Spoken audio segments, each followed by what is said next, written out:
Ново издание на Аргумент Плюс на телевизија 24. Денешната тема, како што и најави во централниот дневник, е судбината на 550 вработени во металната индустрија. Овде имам представник во студиото од СИЕР, Синдикатот на вработените во индустријата, рударството и енергетскиот сектор. Игор Герасов, добар ден и благодарам што ја префативте мојата покана. Добар ден, фала на поканата. 550 луѓе е огромна бројка, тие неколку дена штрајкуваат, бараат исплата на своите плати и подобрување на условите за работа. Повелете. Како што кажат во најавата, нашиот генерален штрајк во компанијата Факом производство и Факом монтажа го отпочнавме штрајкот пред 3 дена. Штрајкот е резултат на нашето незадоволство поради неисплатени две плати, јануарска и февруарска плата, неисплатен К15 и неисплатени 13 плати, што работниците заслужено треба да ги добијат, бидејќи ги изработиле тие бонус прековремени сати. Овој проблем не е од вчера, овој проблем за јавноста да знае дека ние како синдикат за индустрија, енергетика и рударство во изминатата година се соочувавме со овие проблеми. Значи на два пати го изразувавме нашето незадоволство, организиравме штрајкови. Ова не се знае во јавност. Ова не, да. Ова било во кругот на компанијата. Ова беше во кругот на компанијата, ние штрајкувавме на работните места, се со цел да му дадеме до знаење на менеджментот дека ние нема да работиме доколку не ни се исплатат нашите заработени плати.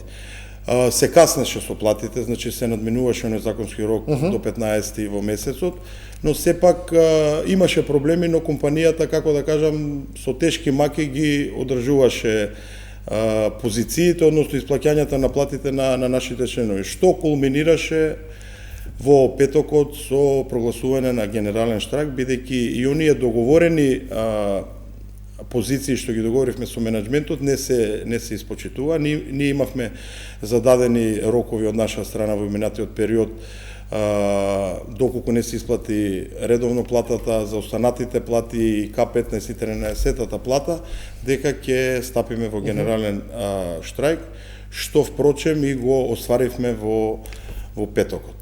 Од тогаш остваривте некаква средба со Да, остваривме за волја на вистината, остваривме средба и со собственикот на компанијата и со генералниот директор. Добро. И во изминатиот период ние бевме во секојдневна комуникација, од нивна страна беше кажано дека компанијата се соочува со големи проблеми, што за нас не беше сватливо како може една компанија која има нарачки обезбедено за наредниот период да работи.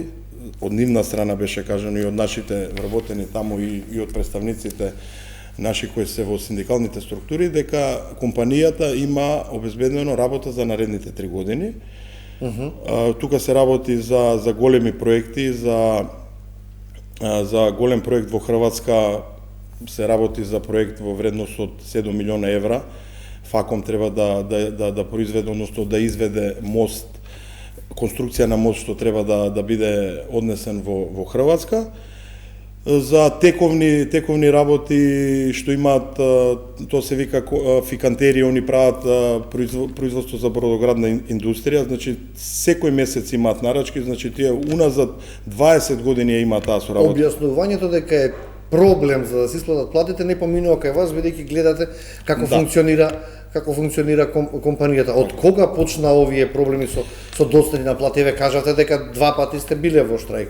Ова се случува неколку години наназад или? Ова проблемот е година и 2 месеци со нередовно исплаќање на платите, односно со закаснување на платите. Почна пред 12-13 месеци со закаснување на исплаќање на платите, се додека не кулминираше моментот за јануари и за февруари да не ни ги исплатат воопшто нашите плати. Сега барате све одеднаш или на делови?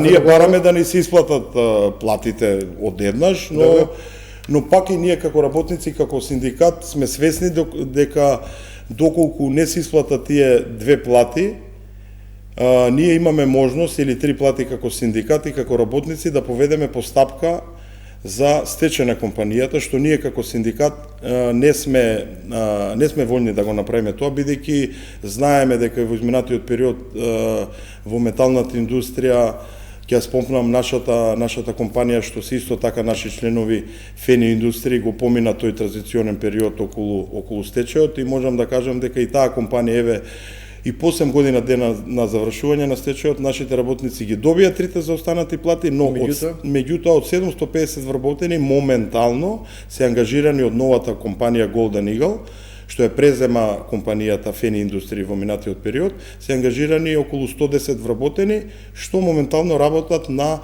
одржување на печката за да може кога ќе дојде репроматеријалот да се стартува со работа. Така да А останатите им е ветено дека бидат вратени на работа или не се знае? Па да, видете, тие наши вработени е стручен кадар, така да ако сака компанијата да продолжи да работи, а верувам дека ќе продолжи, нивните најави дека сте од почетокот на април дека ќе продолжи, без тие работници нема да може да работи, бидејќи тие се специфични работни места и не може да работи на тоа работно место било кој, да кажам, човек од надвор и да дојде одма да стартува да работи.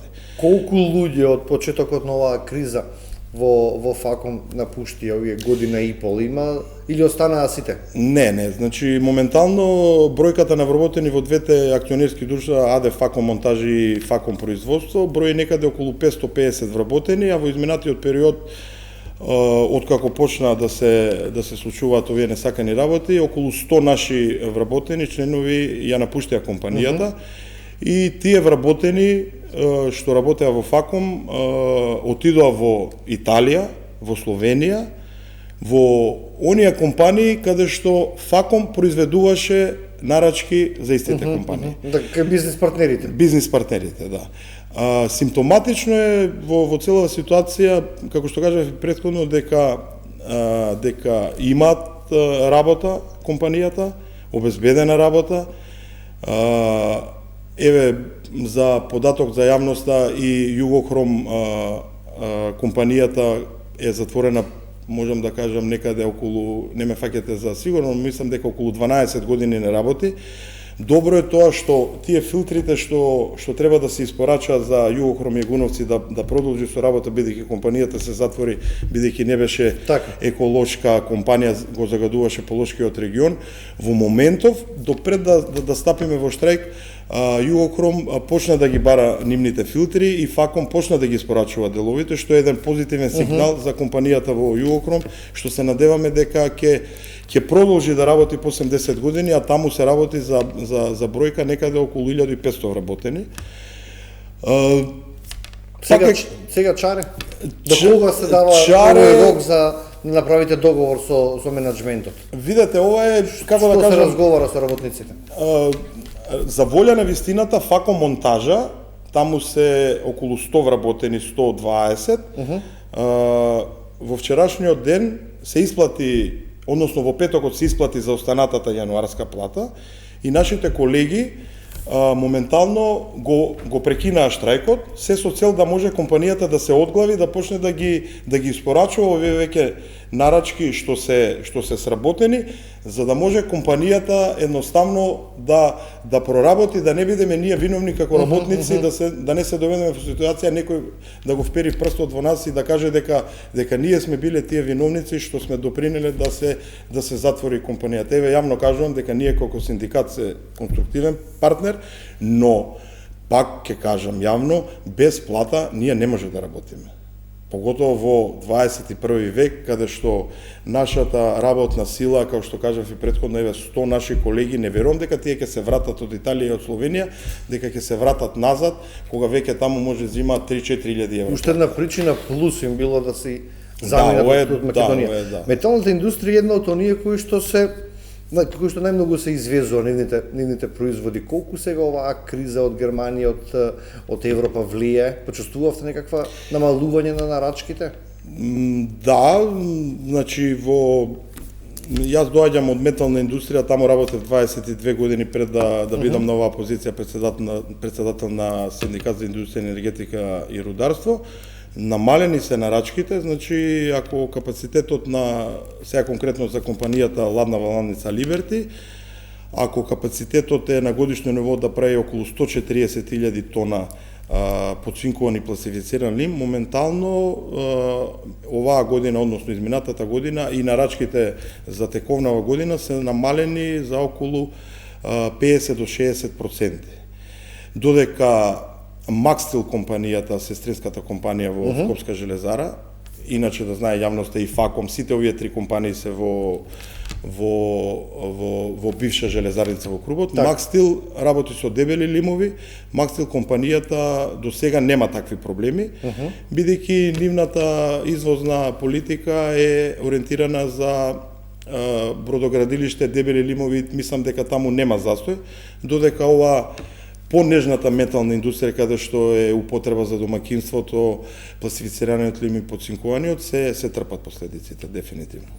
Да спомнем и за рударскиот сектор, се помалку атрактивен е како инвестиција рударскиот сектор, што се случува во Македонија? Па добро, ја можам да говорам за онаму каде што сме синдикално застапени, а сме застапени во рудник Саса, Македонска каменица, рудник Боров дол и рудник Бучим, и мермерен комбинат Прилеп. Таму имаме наши вработени членови, околу 2500 вработени. Овие компании сега за сега не се погодени, како што кажавте, од кризата, што не е таа криза од оваа година и од минатата. Сега за сега тие компании работат успешно. Еве да знае јавноста дека таму имаме и подпишани колективни договори, се покачуваат платите, се со цел да останат оние работници на овие специфични работни места, бидејќи и конечно и работодавачите сватија дека без овие работници не можат да ја водат оваа индустрија. Тие се специфични работни места. Колку плата просечно заработува еден искусен рудар? Па, видете, тоа е зависно во кој рудник работа. Значи, рудникот Саса моментално е меѓу најплатените рудници во Македонија. Просечната плата, збориме за рудник што работи во јама, е од 80 до 130.000 денари нето. Додека овие другиве рударски компании, тие се со отворен коп, тоа е мермерен комбинат Прилеп, каде што се извезува мермер од низ цел свет. Зашто не влегуваат во јами? Да, они се со отворен коп, но без разлика и тоа исто така високоризична работна позиција. Тука ги сврстувам и Бучим и Боров дол, но во наредниот период за пошироката јавност тие се две сестрински компании, ќе се спојат во една и ќе функционират како една компанија, и таму има околу 800 вработени. Таму е нешто помала платата, но ние да кажам дека пред 15 дена подпишавме нов колективен договор во рудник Саса, ги зголемивме платите за 10% нето. Во рудник Боров дол и рудник Бучим, што се сестрински фирми, за нето покачување 8,9 и со додатоци негде рачунаме до 14-15% да се зголемат платите. Значи, Боров дол и Бучим и мермерен комбинат платите негде се од 45-50 па до кој 80-90.000 денари, зависи кој на каква позиција работи. Под вас е и енергетскиот сектор во државата, еден од најпосакуваните за вработување, оние државни фирми кои што се во енергетскиот сектор, особено ЕСМ. Имате таму синдикално здружување? Како сте таму работите? Да, таму имаме синдикална организација. Таму минатата година имавме покачување од 15% на платите. Тука во овој сектор ќе ги сврстам и колегите, синдикалците, нашите членови во МЕПСО, и таму имаме членови. Да, МЕПСО и ЕСМ. МЕПСО и ЕСМ. МЕПСО изминатата година бевме поуспешни во договарањето на платите, таму се зголемија за 25%. За оваа година, според колективниот договор, усагласувањето на платите, односно покачувањето на платите, сега сме во процедура на барање на почнување на преговорите и се надеваме дека и оваа година нема да паднеме под овој минимум што го добивме во изминатата година. Иначе, за волја на вистината, тие компании што ги спомнавте ЕСАМА, еве и МЕПСО, во минатиот период пред 10 или 15 години беа поатрактивни за вработување на работниците, но со новиот тренд на пратење на платите и на онаму каде што сме синдикално организирани, каде што ги притискаме работодавачите да ги покачат платите, можам да кажам дека и овие компании што се од приватниот сектор полека ги се доближуваме со платите на добро ниво. На добро ниво. Со министерката Сања Божиновска остварите средно? За волја на вистината не. Ние нов ресурс, да тој ве прашувам, нова министерка, нова позиција. Не сме оствариле средба, ние како Синдикат за индустрија, енергетика и рударство сме активно вклучени околу зелената транзиција, како што сите знаеме дека и Македонија е потписник на конвенцијата, дали еве вчера имаше изјава од министерката, беа делегација во Чешка, дали ќе и нашите термоцентрали ќе продолжат да работат до 2030, но регулативата на Европска унија дека и нашите термоцентрали треба до 2030 година да се затворат. Ми се чини дека Европа се потешко ќе се откаже од јаглено. Барем така беа и најавите од Чешка. Да, тоа е еден добар сигнал за нас, бидејќи ако и во Европа не го искоренуваат јагленот и ние знаеме дека ЕСАМА произведува 70% од нашата енергија, значи ние ќе можеме уште да се возиме на тој воз, бидејќи доколку не бидеме конкурентни во производството на струјата и нашите компании ќе нема да можат да извезуваат во Европа доколку не се енергетски неутрални, доколку не произвеле со зелена енергија. Да бидеме реални, на газ за 15 години РЕК тешко би ја направиле, така? Па, сега условна проценка, ако се ангажира државата, владата да се работи интензивно, може да се Три влади помина, еден автопат направивме. Точно. А РЕК Битола го направиме на газ. Некако тука ми е мене. Знаете што е интересно? Еве колегата во ТЕЦ Неготино, знаеме сите дека во Македонија ТЕЦ Неготино се држи за ладна резерва, доколку имаме проблеми во производство кој изминатиот период, ТЕЦ Неготино се активираше, но ТЕЦ Неготино работеше на мазут. Трасата за проток на газ поминува на само 3 км од ТЕЦ Неготино. Само треба да се пушти еден крак и ТЕЦ Неготино, имаме таму ние наши членови, наши вработени што ја знаат работата, и инженери, и менаџери, и самите они кажуваат дека таа технологија, ако е стара од руско производство, дека со многу мали финансиски импликации во компанијата, дека компанијата ТЕЦ Неготино може да работи на газ. Да, ама видовме сега, барем во прилог што следи, ќе видиме дека мазотот ќе искочи дека е многу продуктивен за правење бизнес. Тоа ќе оставиме на другите органи. Прстот е вперен не само кон вас, не меѓутоа кон вашиот лидер Трендафилов за политизацијата, за да го заокружиме овој разговор така малку и со политика. Владата го обвинува раководството на ССМ дека зазема политичка страна, па чисто еден коментар ми треба од вас. Видете, повеќе со левици или повеќе со СДСМ?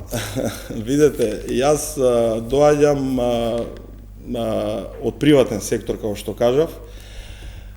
Сум бил сведок и на случувањата во ССМ и кога се менја председателите и кога се менјаше Ванчо Муратовски, тогашниот председател на Гранков синдикат, каде и да бил Живко Митревски, на истиот начин и Ванчо Муратовски се смени и Живко Митревски се смени. Живко Митревски е веќе пензионер, 64 години, и ние како работници мислиме дека пензионер не може да ги застапува работниците. Може да се здружува некои пензионерски здруженија таму и да се дава негови мислења. Од 2007 од разрешувањето на Живко Митревски, односно гласањето на негова недовера, бидејќи тој во изминатиот период се докажа тоа и се покажа дека работел против интересите на работниците во Македонија, помина 4 конгреси. Ние имавме сега веќе покојниот наш брат, председател Дарко Димовски, имаше 2 конгреса, Слободан Трендафилов, така да мислам дека таа тема е излишна да се коментира, треба да се насочиме кон реалните проблеми, имаме ние големи проблеми. Бидејќи не го спомнав ја Живко Митревски, сака да ми кажеш дека ова е сега некаква игра за повторно да биде вратен? Па сигурно. Еве конкретно за мене, ја не сум член на ниедна политичка партија, ние работиме строго синдикално, професионалци сме во нашата работа. Нашата работа е само синдикат, заштита на работничките права, унапредување на работничките права. Политиката не ни интересира точно. Ние мораме да седнеме со политичарите, односно со представниците на власта. Бидејќи без нив не може да се донесе ништо. Без нив не можеме да се договориме. Ние сме таму членуваме социјален партнер. Еве и тоа, сега е тема на разговор во медиумите дека ССМ ја има изгубено репрезентативност. Тоа не е точно. ССМ ја има репрезентативност доколку владата ги постави нивните 3 членови, ние културно сме ги поднеле нашите списоци и пред рокот на истекот, тоа беше во декември, ССМ донел 63.000 членови, што е доволно. Ние имаме уште повеќе членови, но ние го даваме оној минимумот што треба да се представиме пред партнерите, а тоа е представниците од влада и представниците од организација на работодавачи, а таму сме и ние како представници на таа комисија. Лично јас седам во таа комисија. Ние во изминатиот период и на сите други синдикати им дадовме репрезентативност која исполнува таа репрезентативност. Имаме уште 30 секунди да завршиме со она што почнавме. Судбината на 550 вработени во една од најголемите компании во Македонија. До кога ќе бидете на штрајк и до кога им давате простор на надлежните, односно на раководството? Ние сме во штрајк додека не се исплатат платите, доколку раководството мисли што побрзо да седне, односно да ги исплати платите, нашите вработени штрајкуваат на работните места и се спремни да почнат час поскоро. Зошто, пазете, таму се 550 вработени, во просек нивната старосна граница е околу 56 години. Не секој од тие вработени може да најде друга работа. Да не го забораваме тука и Фени, таму 700 вработени отидоа по стечај. Тука се 550, Југохром 1200. Кога ќе ги собереме тие 3 компании, доаѓаме до бројка од 2000 вработени. Ние се бориме за странски инвестиции како држава и како влада и како министерства, а нашите добростоечки компании што се етаблирани, што извезуваат и што допринесуваат за развој на оваа држава ни пропаѓаат. Тука треба сите чинители да се запрашаат и да не дозволиме овие компании да пропаднат. Ви благодарам за времето и за разговорот. Благодарам и на вас. Почитувани, садам дека и вечерва го задржа вашето внимание. Овде завршувам. Останете со телевизија 24. Пријатно.